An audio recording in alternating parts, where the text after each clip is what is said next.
Masa sekian itu kita harus ukur diri kemampuan kita. Risiko utama yang sering muncul ketika kita produksi makanan secara massal itu apa saja sih, Prof? Ini lebih dari 2 jam itu, makan lebih dari 7 jam. Ini pertumbuhan mikrobanya luar biasa. Assalamualaikum warahmatullahi wabarakatuh. Apa kabar Sobat IPB? Selamat datang di IPB Podcast bersama saya Winaya Kawati. Sobat IPB, dalam proses produksi makanan tentu ada risiko-risiko keamanan pangan yang mengikutinya. Apalagi ketika produksi makanan tersebut dilakukan secara massal ya. Aktivitasnya jadi lebih kompleks dan tentunya ada celah-celah untuk terjadinya risiko keamanan pangan dan penurunan mutu makanan yang dihasilkan. Nah, cara untuk mengatasinya bagaimana ya? Nah, untuk itu telah hadir bersama kita di sini narasumber yang sangat luar biasa. Beliau adalah guru besar dari Fakultas Ekologi Manusia, spesifiknya dari Departemen Gizi Masyarakat. Langsung saja kita sambut Profesor Dr. Ahmad Sulaiman. Apa kabar, Prof? Alhamdulillah. Assalamualaikum Ya, semuanya. Prof, ini kita panggilnya Prof Ahmad ini nih akrab dengan di Pergizi Pangan juga ya, Prof ya? Ya, kebetulan bulan akhir Mei kemarin saya dipilih diangkat menjadi Ketua Umum Pergizi Pangan Indonesia. Luar biasa. Perhimpunan Pakar Gizi dan Pangan Indonesia. Luar biasa. Tentu dengan posisi Prof ini tepat juga ya untuk kita membicarakan topik kali ini, yaitu tentang membahas tentang risiko dalam produksi makanan massal gitu, Prof, dan cara untuk mengatasinya bagaimana. Ya, mudah-mudahan. Oke, Prof.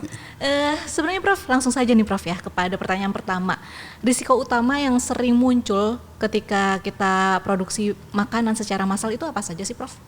Ya, mohon kita memperhatikan ya ketika biasa memproduksi makanan untuk satu keluarga atau taruhlah untuk di kantin mungkin barang mungkin 10, 50 atau 100 gitu. Dengan massal yang seperti yang sekarang sampai ribuan ya, satu dapur harus memproduksi 3.000 porsi makanan. Tentu saja ini harus diperhatikan juga. Pertama adalah peralatan yang digunakan untuk memproduksi. Apakah mampu memproduksi sekaligus 3.000 porsi atau harus bertahap gitu. Yang kedua juga pengolahnya ya, atau penjamah makanannya. Apakah dia cukup dengan tenaga yang ada dan juga mempunyai keterampilan yang mumpuni, atau harus menambah lagi. Nah, karena itu tentu saja ini sangat kalau hal ini tidak diperhatikan akan sangat berisiko ya. Misalnya ya, ketika hanya masak untuk satu keluarga, misalnya masak ayam lah, kita memasak dengan wajan ya, wajan yang memang muat untuk barang 1 kilo atau 2 kilo ayam. Nah, kita gampang misalnya kita diungkepkan. Ya, kita hanya dengan melihat berkali-kali dibolak-balik ya, dengan panas yang cukup ya, dari warnanya bisa kelihatan oh sudah matang atau belum ya. Betul. Warnanya sudah berubah gitu. Ataupun menggoreng, jika kita perhatikan sudah tidak ada bunyi minyaknya lagi ya, warnanya udah kuning keemasan ya, kita bisa angkat ya. Tapi ketika kita masak kemudian 10 kilo, 100 kilo ya, untuk 3.000 porsi atau taruhlah bertahap jadi 1.000 porsi itu tentu tidak bisa begitu patokan itu digunakan ya. Bisa saja menurut kita, pandangan mata kita ya secara visual udah matang nih, udah cukup diangkat gitu. Padahal ketika kita makan, kita buka, kita potong daging ayam tersebut, dalamnya masih merah, masih mentah. Nah, tentu saja ini berisiko. Masih mentah itu kan berarti kan mikroba yang pasti ada lah. Yang namanya mentah itu ya, makanya dimasak itu kan untuk mematikan mikroba salah satunya. Betul. Ya tentu ini akan berisiko, akan tumbuh ya, jadi masih hidup di sana, apalagi kalau ada mikroba patogen seperti Salmonella, E. coli gitu ya. Nah, kemudian makanan tersebut juga tidak segera dikonsumsi. Betul. Ya, karena ya mungkin mempersiapkannya juga ya, harus dari awal-awal ya, lebih misalnya kalau untuk 3.000 nggak mungkin lah menyiapkan 2 jam sebelum dikonsumsi. Betul. Menyiapkan sekaligus 2.000, kecuali punya alat yang benar-benar ya mass production lah gitu kan. Itu tentu ini akan berisiko dia menjadi lebih lama kan, lama sejak diangkat dari alat pemasakan untuk dikonsumsi itu. Betul. Bisa mencapai ya contohlah kalau kasus-kasus sekarang yang akhir ini kan menyiapkan dari jam 2 pagi bahkan jam 12 malam baru dikonsumsi jam 2 menjelang makan siang. Ini lebih dari 2 jam itu, makan lebih dari 7 jam. Ini pertumbuhan mikrobanya luar biasa, walaupun itu bukan mikroba patogen, misalnya mikroba hanya pembusuk saja. Itu dalam 7 jam satu sel mikroba akan berkembang ya menjadi berapa? Lebih dari 1 juta sel ya. Karena mikroba itu pada suhu yang kita kenal dengan suhu zona bahaya, temperatur danger zone, dia akan meningkat ya tiap 20 menit itu 2 kali lipat. 1 menjadi 2, 2 jadi 4, 4 jadi 8, 8 16, 16 32, 64 ya 128, 256 sekian sampai dalam waktu 7 jam itu akan mencapai 1 juta sekian lah. Begitu. Jadi ini sangat berisiko. Dan itu bisa menyebabkan keracunan. Itulah gitu. yang kemudian menyebabkan keracunan.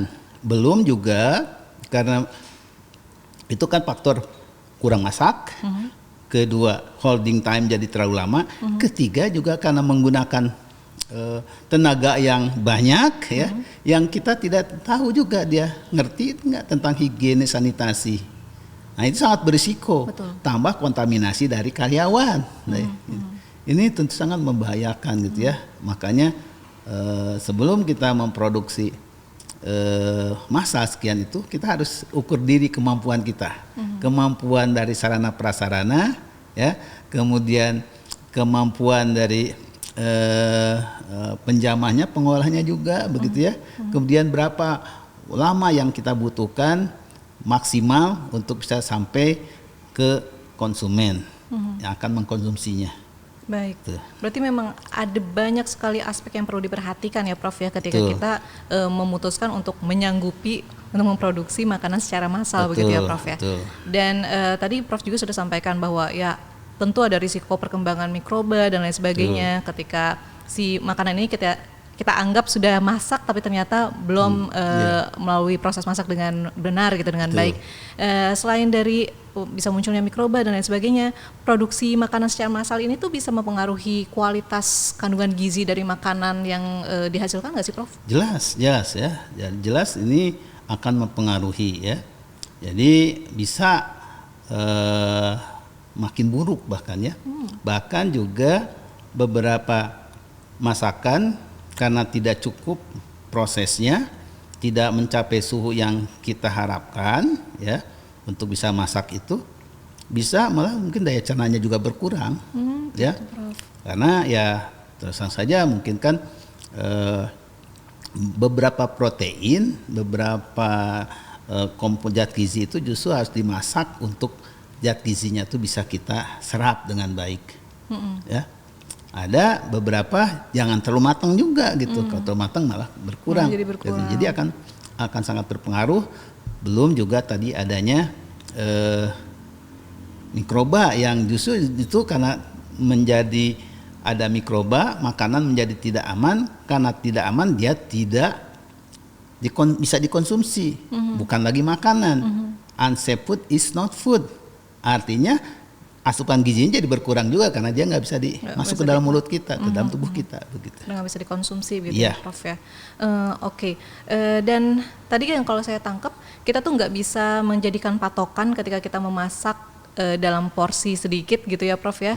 Dan kita aplikasikan pada saat kita masak dengan porsi yang banyak. Betul mungkin sekali. ketika kita masak ayam hanya perlu setengah jam sudah matang, ketika kita masakkannya 2 kilo begitu ya, Prof ya. Tapi ternyata ketika masak bisa berbeda begitu ya, Prof? Bisa berbeda. Tergantung dengan alat yang digunakan dan lain sebagainya. Termasuk juga tidak bisa mengandalkan kepada ukuran visual ya. Secara visual ini udah matang kalau begini gitu kan. Tidak bisa. Jadi harus bagaimana? Ya harus ada namanya pengecekan internal temperatur ya. Jadi diambil sampel lah, dari sampel tersebut, dari ayam tersebut misalnya kita ditusuk sama termokopel ya, termometer yang kita tusukkan ke dalam ya, berapa suhu bagian terdalamnya itu. Nah, bagian terdalamnya harus ya di atas 72 derajat Celcius lah. Jadi bukan bagian luarnya, suhu tapi bagian dalamnya. Baik. Untuk mengatakan ini sudah cukup gitu ya. Dan itu harus dilakukan simultan terus-terusan ya ketika dia proses. Iya, masak. dia proses dia harus cek, selalu Dicek, cek selalu lagi dicek. ya. Jadi tiap ada sampel lah. Jadi kita sedang, dan itu saya lihat di sekolah-sekolah di Jepang begitu ya. Jadi waktu pemasakan itu ada namanya pengawas ya, ada monitor yang memonitor, ngambil sampel, kemudian menusukkan termokopelnya, dicek berapa suhunya dan dicatat. Baik, berarti kalau demikian peran dari pengawas itu juga menjadi sangat vital ya Prof ya? Betul sekali. Apa nih kira-kira yang harus dimiliki, kompetensi apa yang harus dimiliki oleh seorang pengawas produksi Iya. makanan massal Jadi seperti ini? dia memang pertama harus paham banget ya tentang knowledge tentang produk ya. Ya, jadi deskripsi produk itu dia harus tahu ya, termasuk juga dia harus paham produk ini ada potensi bahaya seperti apa ya. Baik. Sehingga kemudian dari mana asalnya itu bahayanya tersebut, bagaimana mencegahnya, dia harus tahu. Jadi misalnya ketika dia mengawasi, dia melihat misalnya memasak taruhlah kangkung misalnya ya, kangkung pelencing ya, dia harus tahu misalnya bahwa di kangkung itu ada kemungkinan ada semacam lintah atau cacing yang bisa hidup masuk di dalam rongga-rongga cacing tersebut ya. Nah dia harus tahu juga cacing tersebut bisa mati kalau kondisinya gimana begitu ya, misalnya dimasak benar ya. Nah biasanya orang masak kangkung pelecing misalnya sekedar asal osek-osek aja, layu gitu saja ya. Dia tidak cek misalnya di dalam itu ternyata ada lintah yang masih hidup gitu. Ya itu kalau masuk ke dalam tubuh anak, nah dia akan menyerot darah kita, mengambil darah, itu bahaya sekali itu. Ya. Jadi dia harus tahu, termasuk cara mengukur, menilai yang masak dan sebagainya. Ya, dia harus sebagai ya kompetensi memang sebagai food inspector. Food inspector, baik. Yeah. Ahli gizi juga tentu ada peran di situ ya Prof. Oh, peran, karena kebetulan ahli gizi pun ya itu dia harus mempunyai kompetensi di bidang keamanan pangan. Dia harus bisa menilai ini sudah memenuhi persyaratan higienis sanitasi atau tidak ya. Kenapa? Jadi keamanan pangan tidak bisa dipisahkan dari profesi ahli gizi. Karena masalah keamanan pangan sendiri itu sebetulnya pertama kali disadari, ini penting diperhatikan, itu pada International Conference on Nutrition tahun 92 di Roma yang menghasilkan apa yang dikenal dengan World Declaration on Nutrition, deklarasi dunia tentang gizi. Ya. Nah, di sana dinyatakan bahwa mendapatkan pangan yang cukup bergizi dan aman adalah hak setiap individu. Nah, ahli gizi harus bisa memastikan bahwa pangan yang dikonsumsi itu bukan hanya saja bergizi, bukan hanya cukup, tapi dia juga harus aman. Nah, jadi keamanan pangan adalah salah satu unit kompetensi yang harus dimiliki juga oleh ahli gizi, bukan hanya oleh ahli pangan atau ahli teknologi pangan. Dan tadi itu orang-orang yang memiliki kompetensi sebagai food inspector, ahli gizi itu tuh harus ikut serta ya dalam proses produksi makanan massal itu. Betul, harus ada. Jadi misalnya taruhlah di satu unit produksi makanan ya, atau organisasi bisnis pangan OBP lah gitu ya. Nah ini harus di situ harus ada ahli-ahli yang memang memahami terkait keamanan pangan, juga bagaimana menilai, mengecek keamanan pangan, ya termasuk kemampuan mengaudit lah ya, mengaudit dan menginspeksi. Kan beda antara inspeksi dan audit. Kalau audit kan lebih banyak ke dokumen ya, misalnya dia melaksanakan pencucian kan mana dokumennya ya, nah, kemudian audit hasap misalnya. Tapi inspektor dia harus tahu, dia memang menginspeksi, mengawasi, memonitor ya, termasuk memonitor suhu ya, pH ya, pokoknya apa yang menjadi indikator bahwa produk ini memang sudah dikatakan aman atau sudah mendapatkan proses yang cukup untuk membunuh mikroba misalnya ya. Baik. Tentu saja juga di bahan bakunya juga dia harus tahu kan, mana produk bahan mentah yang bukan hanya tidak mengandung mikroba atau tidak mengandung mikroba patogen, tapi juga mungkin dia apakah dia ada adulteration enggak ya, misalnya penambahan pengawet yang tidak diizinkan, misalnya formalin, ya, borak dan sebagainya, Warna begitu. makanan dan Ya, sebagainya, ya, begitu itu ya. harus tahu juga begitu ya, termasuk ciri-cirinya. Kalau ini, oh ikan ini sudah direndam di dalam lautan formalin gitu kan, tahu ini sudah dikasih apa begitu, dia harus bisa mendeteksinya begitu. Berarti approval menu pun harus melewati mereka juga gitu ya Prof? Ya seharusnya, terutama di bahan bakunya lah ya. Gitu ya. Baik Prof, tentunya kan celah risiko keamanan pangan itu tidak hanya terjadi ketika kita produksi makanannya saja, pas distribusi pun mungkin bisa terjadi Prof. Sejak Itu pokoknya bahkan sejak dari lahan ya, from farm to table. From farm to fork ya, dari lahan sampai ke meja makan ya. Jadi mulai dari bahan baku, bahkan sejak petani menanam ya, menanam bahan makanan yang akan kita olah, kemudian proses pemanenan, pengolahan, kemudian holding ya, ditahan sebentar misalnya waktu pemorsian ya, misalnya, kemudian distribusi. Betul. Tapi tidak hanya sampai distribusi, juga pada saat misalnya sampai taruhlah kalau di hajatan, di catering, acara makan siangnya, makannya ya, ataupun di sekolah misalnya pada saat pembagian ke murid, nah itu juga menentukan, tidak kita lepas dibagikan ke murid sudah begitu, enggak ya. Pas dibagikan ke murid juga harus dipastikan yang mengkonsumsinya misalnya anak-anak ya sudah setelah cuci tangan ya, kemudian juga dia juga memahami misalnya oh ini makanan ini masih bisa layak dikonsumsi atau tidak begitu. Harus ya. paham juga ya. Iya harus paham juga gitu. Misalnya tiba ini kok baunya aneh ya. Mungkin karena telat ngirimnya gitu kan. Nah, kalau anaknya juga dipahamkan tersebut, gurunya juga dipahamkan.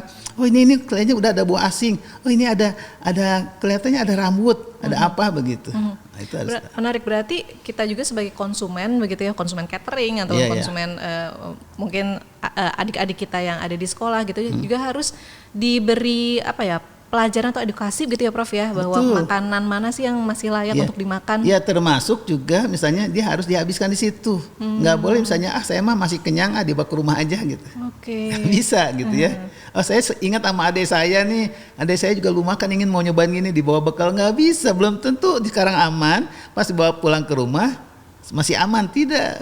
Ya, itu. Belum tentu sejam 2 jam kemudian itu masih bisa dimakan gitu ya Prof ya. Yeah. Oh menarik sekali, berarti memang benar-benar kompleks sekali begitu ya Prof ya, dan banyak aspek yang perlu diperhatikan. Kalau begitu kira-kira Prof ada ini enggak semacam apa ya, saran begitu ya Prof ya kepada industri ataupun mungkin pihak-pihak yang melakukan produksi makanan massal, apa saja sih yang perlu utamanya menjadi fokus utama yang diperhatikan untuk meminimalisir terjadinya risiko-risiko tadi itu? Oke ya, sebetulnya intinya gampang ya. Jadi kalau kita mau memproduksi, kemudian kita dapat orderan misalnya, tolong dong bikin makanan saya nanti mau hajatan ya, atau mau selamatan begitu. Pertama kita perhatikan sebenarnya kalau untuk jumlah orderan yang banyak, kita evaluasi dulu dapur kita cukup bisa memproduksi sebanyak itu, kemudian tenaga kerja kita cukup atau tidak, kemudian alat-alat yang tersedia, alat masak sudah cukup tersedia atau tidak. Kemudian juga apakah dapur kita memang layak ya untuk memasak untuk kepentingan masyarakat banyak gitu ya, tamu-tamu yang mungkin ya berbeda-beda karakteristiknya, berbeda-beda mungkin ada yang alergi, ada yang tidak sebagainya gitu. Jadi kalau tahulah kita kita punya dapur, punya catering gitu, kita harus cek juga. Pastikan bahwa pertama ruang produksi kita, dapur kita sudah memenuhi persyaratan higiene yang baik tidak ya. Misalnya ya lantainya, kemudian atapnya, jangan sampai misalnya di atap nih ada lampu, di bawahnya kita motong-motong daging, lampunya terbuka, banyak serangga terbang di sana. Kemudian mati jatuh ke dalam makanan kita. Itu perhatikan, itu semua ini ya namanya good, ada yang katakan good manufacturing practices, GMP ya. Kalau sekarang sih namanya memenuhi persyaratan higiene sanitasi ya. Kalau menurut Menkes ya, Peraturan Menkes 1096 tahun 2011 ya. Atau ya sekarang ada lagi terbaru yaitu harus memenuhi cara higiene yang baik ya. Cara higiene yang baik itu pertama ya kita dari segi yang mengolah sendiri kita sudah mengenal tentang bahaya risiko yang bisa muncul ke dalam bahan pangan yang kita olah, baik dari bahan baku, dari sarana prasarana, dari karyawan ya, dan semuanya lah pokoknya. Kemudian juga di produksi primernya kita harus perhatikan, kita akan bahan makanan yang akan kita olah dari mana, dari petani atau dari pasar. Dari pasar apakah kita yakin enggak yang dari pasar itu bagus memenuhi persyaratan kita harus punya speknya. Ya, misalnya segar ayamnya itu tanda ayam yang segar seperti apa, ayam yang tidak diawetkan, tidak pakai pengawet, daging yang tidak dikasih supaya kelihatan merah segala macam begitu. Terus kita lihat, jadi harus tahu dari mana sayurannya. Kita tahu sayurannya disemprot pestisida enggak, dicuci dengan baik atau tidak dan sebagainya ya. Kemudian juga dari sarana prasarana kita ya. Alat-alat kita bisa mengolah enggak dalam jumlah sekian banyak itu ya. Kalau enggak sekian banyak gimana nih caranya? Apakah berulang masaknya berapa lama gitu? Ya kan? Kita nggak punya alat masak, misal alat masak nasi yang bisa langsung berapa 1 kuintal beras gitu, sanggup nggak gitu? Kita punya rice cooker untuk 2 liter, misalnya kan? Susah ya nggak bisa kurangin kan? Nah itu harus diperhatikan. Kemudian dari dari apanya? Dari yang mengolahnya ya, mengolahnya apakah dia dia harus memenuhi persyaratan yaitu menerapkan personal hygiene, kebersihan pribadi ya, kebersihan pribadi yang baik ya, dia biasa mandi, tidak punya penyakit, kemudian juga dia menggunakan apron, kemudian juga selalu cuci tangan, kemudian tidak memakai perhiasan ya. Tidak punya penyakit batuk, penyakit kulit dan sebagainya, itu kan dia menerapkan, paham lah. Artinya mereka sudah juga dilatih ya, mereka dilatih dulu tentang sanitasi hygiene, tentang personal hygiene, apa yang boleh, ada yang tidak boleh, termasuk cara mengolah yang baiknya. Nah, gimana dia harus tahu mengolah yang baik itu seperti apa ya, bukannya segera oseng gitu kan. Dia harus tahu kecukupan ininya ya. Kemudian juga dari segi dia punya setelah matang nih ya, setelah matang mau diapain nih, apakah langsung dikirim atau tidak ya. Nah, berapa persyaratan lamanya itu, biasanya kalau bisa itu jangan lebih dari 2 jam gitu ya, udah dikirim dari sejak masak itu gitu kan, udah nyampe ke ini. Nah kalau enggak gimana nih, jadi harus tahu, misalnya taruhlah besok nih, sekarang ada wisuda nih, ada untuk makan siang, pesanan untuk makan siang acara wisuda. Nah, kira-kira masak jam berapa? Nah, karena pesanannya lumayan banyak nih, ada 2.000 undangan misalnya, 2.000 undangan.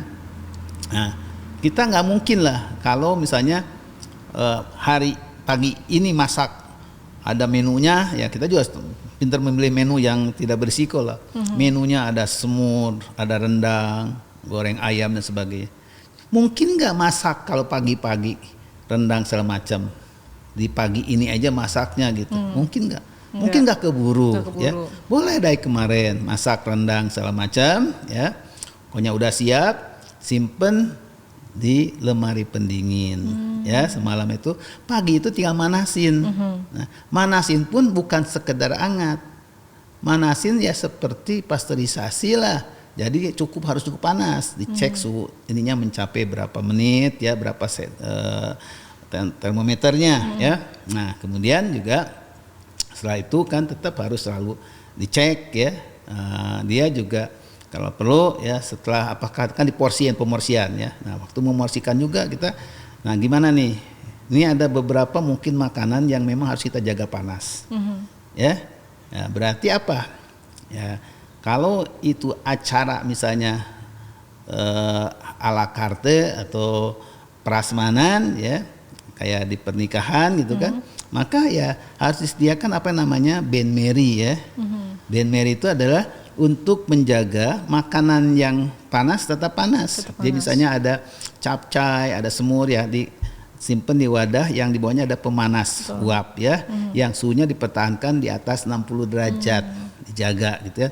Kemudian makanan yang memang dikonsumsi dingin ya dipertahankan dingin, misalnya salad buah dijaga dalam suhu di bawah 4 derajat Celcius begitu ya. Biar tetap segar. Ya itu kita itu jaga gitu ya, buah-buahan potong dan sebagainya. Baik. Ini harus kita perhatikan. Nah, dan makanya hal itu ya harus menjadi introspeksi juga ke kita. Jangan asal terima saja, kirim udah nggak selesai sampai makanan itu dikirim ke itu, enggak ya, sebenarnya sampai kemudian dipastikan juga ya dikonsumsi, dan ya jangan sampai nanti kalau terjadi keracunan kita yang disalahkan gitu. Ya.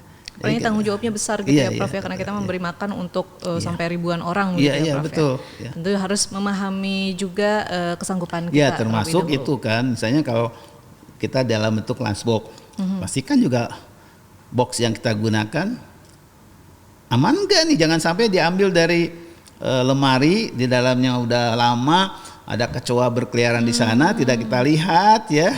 Baik. Termasuk cara membungkusnya segala macamnya, hati-hati juga, dipastikan kebersihannya. Kemudian ada alas primernya yang memang bersentuhan langsung ya. Nah, kemudian juga ya kadang-kadang juga kapan harus ditutup, karena dalam keadaan masih ada uap ditutup, kemudian juga terjadi penguapan, malah terjadi perkembangan mikroba di sana juga begitu. Malah jadi cepat basi dan sebagainya begitu Prof. Baik. Berarti ada banyak sekali ya Prof yang perlu diperhatikan, bukan sesuatu yang impossible untuk dilakukan, tetapi ada banyak hal yang perlu jadi concern, dan jika hal itu bisa dilakukan, misalnya tadi komitmen kepada standar higienisnya begitu ya Prof ya. Kemudian jadi mohon kalau kepada catering atau siapapun pelajari apa yang disebut dengan persyaratan higienis sanitasi ya. Sebenarnya sekarang udah dirubah, tapi kalau dulu namanya Permenkes nomor 1096 tahun 2011. Di situ ada syarat-syarat semua itu. Nah, bisa checklist juga lah kita udah memenuhi itu tidak. Nah, kalau perlu ya kemudian, bukan kalau perlu, memang harus kita minta daftarkan lapor ke Dinas Kesehatan untuk mendapatkan sertifikat layak higienis sanitasi begitu. Nah, kalau udah dapat higienis sanitasi berarti kan kita udah dilihat oleh orang dinas, oh ya udah memenuhi nih orangnya, proses segala macamnya. Insya Allah kita akan lebih tenang, pede lah gitu, artinya kita nggak ada ketakutan nanti dokter keracunan segala macam gitu, karena kita sudah mengikuti SOP yang ada di sana. Baik Prof. Terima kasih Prof. Tentunya ini menjadi informasi yang sangat berharga sekali ya Prof ya, terutama sekarang sedang ada program juga yang sedang didorong ya oleh pemerintah. Nah, itu harus dipastikan dulu tuh sebelum membuka, di launching ya, pastikan dulu everything is okay gitu ya. Karena balik lagi kita akan memberi makan untuk ribuan anak-anak yang tentunya mudah-mudahan di akhir hari mereka jadi kenyang ya, bukan malah jadi mengalami keracunan begitu ya Prof ya. Baik, terima kasih Prof atas bincang-bincangnya di PB Podcast kali ini, dan mudah-mudahan nanti kita bisa ketemu lagi ya Prof ya di topik-topik lainnya. Baik, demikian Sobat IPB Podcast kali ini. Semoga apa yang saya bicarakan dengan Prof Ahmad Sulaiman bisa memberikan banyak insight ya kepada Sobat IPB sekalian. Saya Winnie Kawati dan seluruh kru pamit undur diri, sampai jumpa. Wassalamualaikum warahmatullahi wabarakatuh. Waalaikumsalam.